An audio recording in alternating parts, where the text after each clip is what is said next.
Bonjour tout le monde. Aujourd'hui, je vous donne un résumé sur l'épreuve de l'expression orale au TCF Canada parce que, comme vous savez, dans les dernières vidéos, je vous ai présenté, je vous ai expliqué de quoi il s'agit, les trois tâches. Mais aujourd'hui, je pense que ça serait mieux de donner un résumé de tout ce que j'ai déjà dit parce que ça, c'est l'épreuve qui pose beaucoup de problèmes pour tous les candidats, pour la majorité des candidats à l'expression au TCF Canada et que oui, ça vaut la peine d'en parler un peu plus et d'avoir une idée complète et générale sur cette épreuve. Il s'agit de trois tâches là dans cette épreuve. La première tâche pour évaluer les niveaux A1, A2, la deuxième pour évaluer les niveaux B1, B2 et la troisième pour évaluer le niveau C1, C2. Ce qui est très important à savoir, c'est que dans chaque tâche, vous pouvez avoir une liste peut-être points de grammaire les plus importants qui pourront vous aider. C'est-à-dire que ce n'est pas vraiment nécessaire de tout faire dans chaque tâche. Non.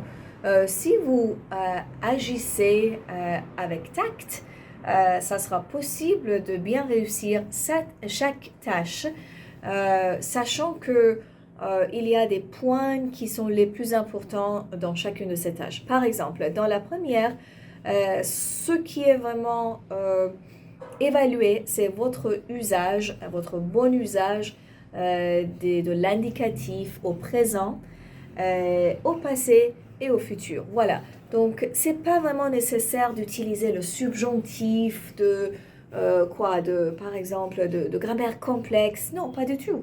La grammaire de base est le présent, le passé, le futur en ce qui concerne les temps différents et quelques vocabulaires de base encore, ça suffirait.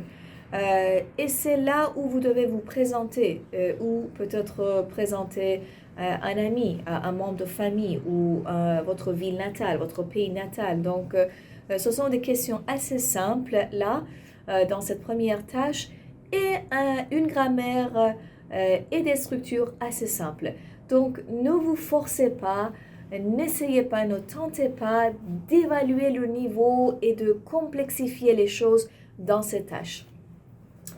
Après ça, on va vers la deuxième. Donc, la deuxième, c'est, je dirais, la plus importante parce que ça, c'est la tâche qui pourrait vous apporter un bon niveau de français, qui pourrait vous apporter le niveau B2 déjà. Et donc, là, il s'agit toujours de poser des questions. Ce que vraiment la plupart des apprenants de français négligent, c'est que ils n'ont pas encore appris à comment poser une question correctement. Moi, je le constate tout le temps. En tant qu'enseignante de français, je vois que les apprenants, même les apprenants de niveau élevé, qui parlent avec aisance, qui ont un très bon niveau de français, ne peuvent pas vraiment réussir, ne peuvent pas poser des questions correctes. C'est un grand problème, les gars.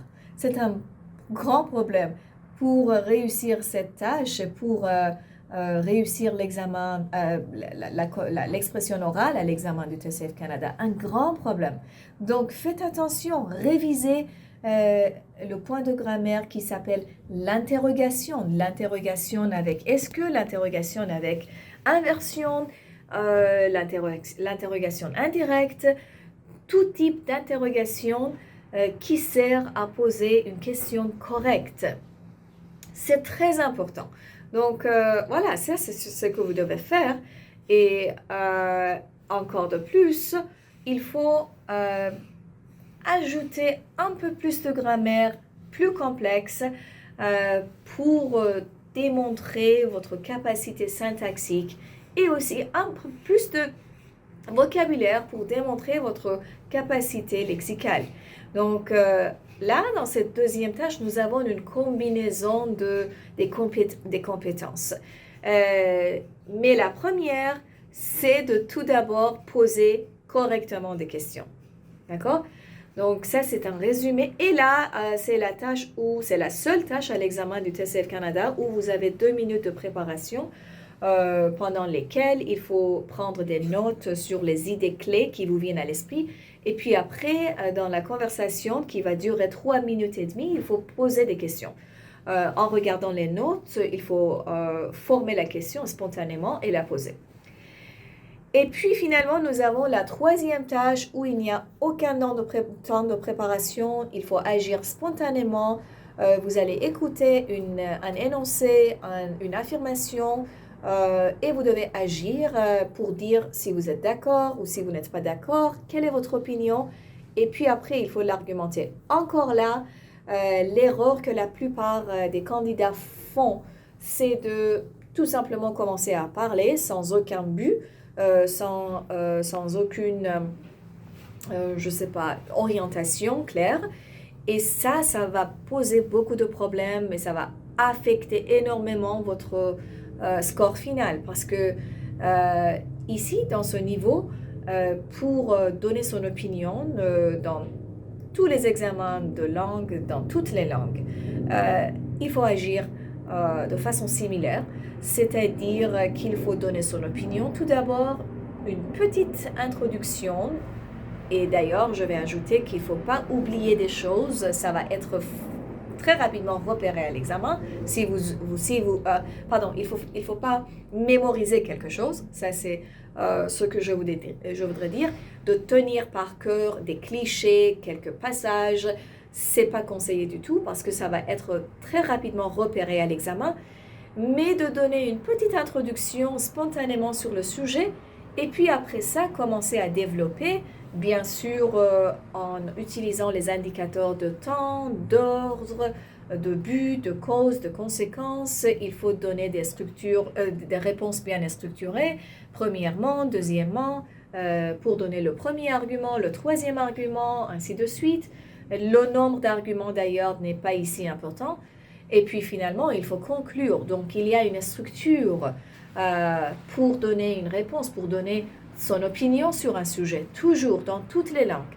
Donc, il ne faut pas seulement commencer à parler comme ça, juste de donner son opinion et de tout et rien dire.